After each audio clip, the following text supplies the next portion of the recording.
Bonjour. Alors comment on fait pour donner vie à une description en arabe? Pour passer de simples mots à une image vraiment vivante, que ce soit un souk animé ou un désert silencieux, eh bien aujourd'hui on va s'attaquer aux adjectifs. Ce sont les outils qui vont littéralement colorer notre façon de décrire le monde. Voilà, c'est ça, la question essentielle. Comment on passe d'un simple une maison à une grande maison? C'est là que toute la magie de la langue opère. Les adjectifs, c'est un peu comme des pinceaux qui nous permettent de peindre avec les mots. Alors, voyons comment on s'en sert en arabe. Parfait, alors entrons dans le vif du sujet. En fait, tout repose sur deux principes vraiment fondamentaux. Une fois qu'on a compris ça, tout le reste s'emboîte assez naturellement. On peut les voir comme les deux règles d'or des adjectifs en arabe. Les voici. Alors, premièrement, et ça c'est une grosse différence avec le français, l'adjectif vient toujours après le nom qu'il décrit. On ne dit pas une rapide voiture, mais une voiture rapide. Et deuxièmement, point absolument crucial, l'adjectif et le nom, c'est comme des partenaires de danse. Ils doivent s'accorder en tout. Et c'est justement ça qu'on va décortiquer maintenant. Le premier type, d'accord, le plus évident, c'est celui du genre. Un peu comme en français, les noms en arabe sont soit masculins, soit féminins. Et l'adjectif, eh bien, il n'a pas le choix, il doit porter la même couleur de genre que le nom qui l'accompagne. Prenons un exemple tout simple, le mot pour livre, kitabun, kitabun, est masculin. Donc l'adjectif pour nouveau, jadidun, jadidun, reste dans sa forme de base, sa forme masculine. Kitabun jadidun, simple, direct. Maintenant, regardons ce qui se passe quand on compare. Le mot pour voiture, sayyaratun, sayyaratun, lui est féminin. Et là, observez bien l'adjectif. On ne dit plus jadidun, mais jadidatun, jadidatun. On ajoute cette petite terminaison, le ta marbuta, qui est la marque la plus courante du féminin en arabe. C'est elle qui fait toute la différence. Ok, on passe au deuxième niveau, le nombre. L'adjectif doit non seulement s'accorder en genre, mais aussi en nombre, c'est-à-dire singulier ou pluriel. Et c'est là qu'on découvre une particularité de l'arabe qui peut sembler un peu étrange au début, mais qui est en fait très logique. Et voilà la fameuse règle. C'est peut-être la chose la plus contre-intuitive au départ, mais elle est absolument essentielle. Quand on parle d'un groupe d'objets ou d'animaux, ce qu'on appelle des pluriels non humains, la grammaire arabe les considère comme une seule entité collective. Une entité qui est, au féminin, singulier. Pensez à un mot comme une collection. C'est un concept clé pour que la langue sonne juste.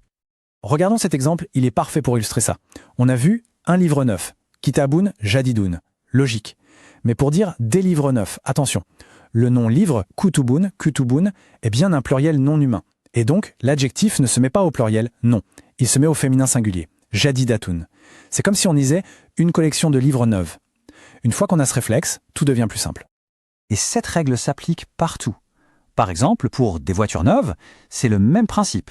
Sayyarat est un pluriel non humain, donc l'adjectif reste au féminin singulier, jadidatun. Bien sûr, pour des pluriels humains, comme des étudiants travailleurs, là l'adjectif se mettrait au pluriel masculin. Mais pour tout ce qui n'est pas humain, on retient féminin singulier. Bon, avant de s'exercer, voilà une petite boîte à outils. Un tableau avec quelques adjectifs très courants, avec leur forme masculine et leur forme féminine. Gardez-les dans un coin de la tête parce qu'on va les utiliser tout de suite. Très bien, assez de théorie, il est temps de passer à la pratique, de construire quelques phrases ensemble. C'est vraiment le meilleur moyen de voir si les règles sont bien en place. Allons-y. Allez, premier petit exercice. Le nom c'est kitabun. On se pose les bonnes questions. Est-ce que c'est masculin ou féminin? Singulier ou pluriel? Et donc, quelle forme de l'adjectif nouveau on va utiliser? Et la réponse est jadid, bien sûr. Kitab est un nom masculin singulier, donc on garde l'adjectif dans sa forme masculin singulier. C'est notre exemple de base. Parfait. On continue. Deuxième défi. Cette fois, le mot est sayyaratun.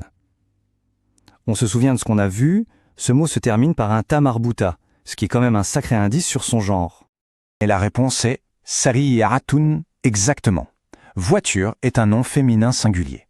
L'adjectif rapide, sari'un, doit donc prendre sa forme féminine, on lui ajoute le ta marbuta et on obtient sari'atun. Excellent. Allez, un dernier pour la route. Le mot pour ville, c'est madinatun. C'est un mot très utile. On applique exactement la même logique. On analyse le nom et on en déduit comment accorder l'adjectif ancienne. Et voilà, qadimatun. Le mot medinatun est lui aussi féminin singulier.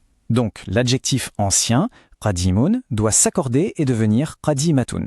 C'est la même mécanique que pour la voiture. Une fois qu'on a le déclic, ça devient un automatisme. Finalement, le secret est là. Toujours se poser les deux bonnes questions face à un nom. Quel est son genre et quel est son nombre? À partir de là, tout s'éclaire. Maintenant que les outils sont là, une question se pose. Quelle sera la première chose qui sera décrite, peinte avec ces nouveaux mots arabes?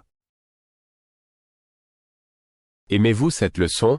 Cliquez sur like et abonnez-vous, cela nous encourage à faire plus. Avez-vous des questions ou des suggestions? Écrivez-la en commentaire. Partagez cette leçon avec vos amis.